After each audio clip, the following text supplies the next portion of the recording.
Althan police station વિસ્તારમાં ગાંજો વેચાણ કરતા ઇસમને પકડી પાડી એનડીપીએસ એક્ટ મુજબ કાયદેસરની કાર્યવાહી કરતી Althan police station surveillance police મહેરબાન પોલીસ કમિશનર સાહેબ શ્રી સુરત શહેર તથા અધિક પોલીસ કમિશનર સાહેબ શ્રી સેક્ટર 2 તથા નાયબ પોલીસ કમિશનર સાહેબ શ્રી ઝોન 4 તથા મદદનીશ પોલીસ કમિશનર સાહેબ શ્રી એચ ડિવિઝન સુરત શહેરનાઓના માર્ગદર્શન હેઠળ એનડીપીએસના કેસો શોધી કાઢવા સૂચના આપવામાં આવેલ હોય જેથી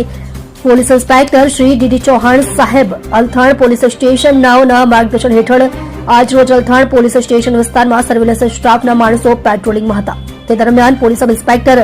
એનડી પરમાર નાઓને તેમના અંગત બાતમીદાર મારફતે બાતમી હકીકત મળેલ કે અલથાણ ગામ ખાતે નવી હળપતિવાસ ખાતે રહેતા પૂનમ બહેરા નાઓ બહારથી ગાંજાનો જથ્થો મંગાવી દુકાનમાં વેચાણ કરે છે જે બાતમીના આધારે વર્કઆઉટ કરી કુલ્લે 459.9 ગ્રામ ગાંજા સાથે કિસમ પૂનમભાઈ ગણપતભાઈ